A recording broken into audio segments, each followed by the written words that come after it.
There's sort of 4 ingredients to a windmill.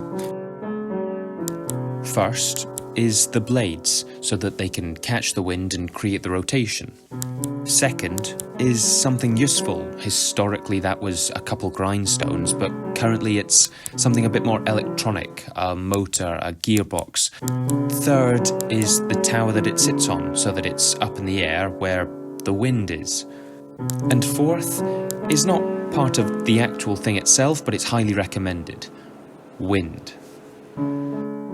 From there I created my own design, with 3 blades attached to a wooden body, with a small motor and a tail fin. And I tried to keep this design as simple and budget-friendly as possible, starting with the blades, which in an ideal world would be perfectly sculpted airfoils. But a simpler option would be an old pipe, something relatively cheap and durable, of which I measured out around about 1 metre to create the blades. Then I just started hacking away at the thing until I had circular cross-sections, which I could split right down the middle to give me semicircular blades. But I might have just eyeballed this, and the result wasn't exactly a perfectly straight line. There might have been a little bit of drifting, so I had to start again. And this time I did it horizontally. But instead of cutting the pipe in half, I did it in thirds to give each blade slightly better aerodynamics. That's if you can call a chopped up old pipe aerodynamic. And after actually marking out what I'm supposed to be cutting, I was able to make some surprisingly straight blades, who now need a hub to attach to, which rather simply takes the form of a circular bit of wood, whose most important feature is that the point of rotation is exactly in the centre. Otherwise the windmill could just shake itself apart, so I had to use the most accurate method of finding the centre.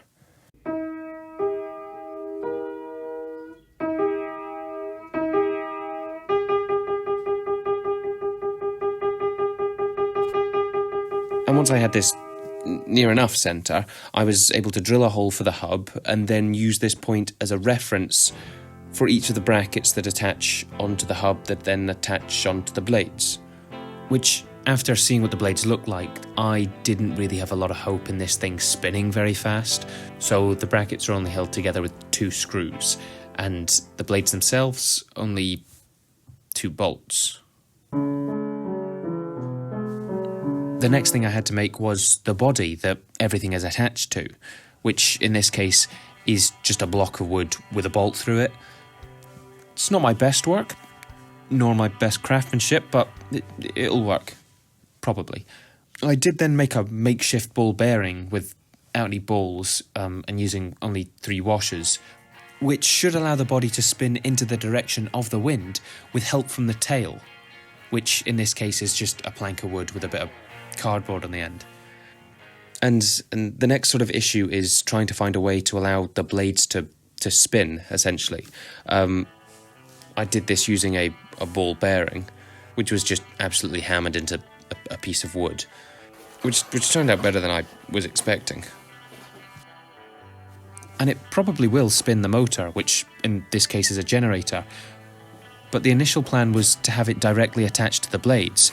But after some initial testing, I realised the rate that this thing spins, it's just not going to create enough voltage.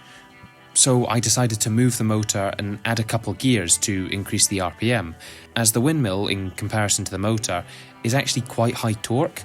Therefore, if I add a large gear ratio, then I can increase the voltage produced. So I printed 2 gears with a 10:1 ratio, which actually turned out quite strong, stronger than I was expecting. And I do now have a favourite type of gear. It's double helical, as it's self-aligning, so I can be a little bit off and it just corrects itself.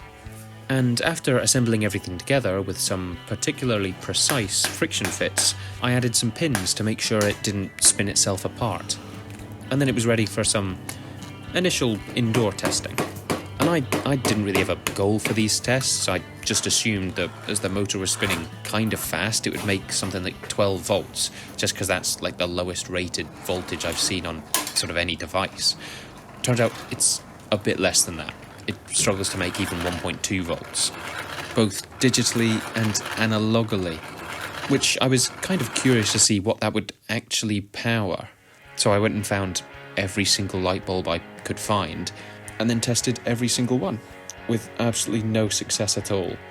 So I had to turn to a smaller, more efficient, more makeshift alternative. And after being connected to the electrical generator with a very secure electrical connection, it did seem to do something, just not a lot. But I thought I'd give it a chance and actually connect it to the windmill and see if it looked any better in the dark.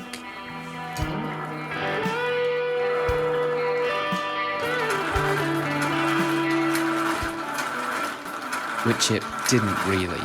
So my only chance of getting this thing to actually produce a decent bit of light is to learn some electronics and work out what all this stuff is and what it does, or just wait for a storm.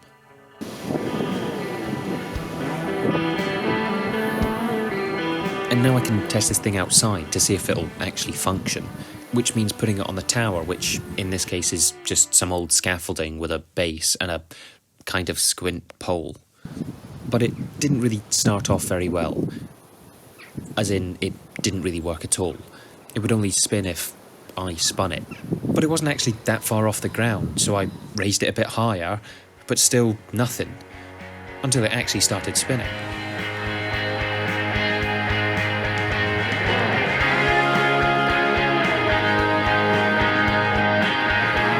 Until it started spinning a bit too much. As it just kind of fell over. And the only reason this thing isn't in pieces is just thankfully I was standing there. And to fix this, I just added a couple sandbags and a few buckets to the base and just put it up again.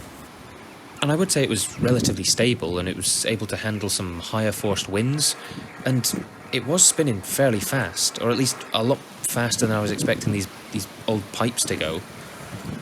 And I think we're at the point where I can say this is a functioning windmill, but I do think functioning's quite generous. It works, yeah, sure, but it doesn't really do anything practical. I mean, it lights up the ground, but only one specific point in the ground, and it doesn't store it. It just lights it up whenever it's windy, and it's not exactly dazzlingly bright. The poles squint, it makes an absolute racket, and it tops out at 2 volts and requires hurricane force winds to do so. So it functions, but it's not quite a success. But I do think I'll probably make another one.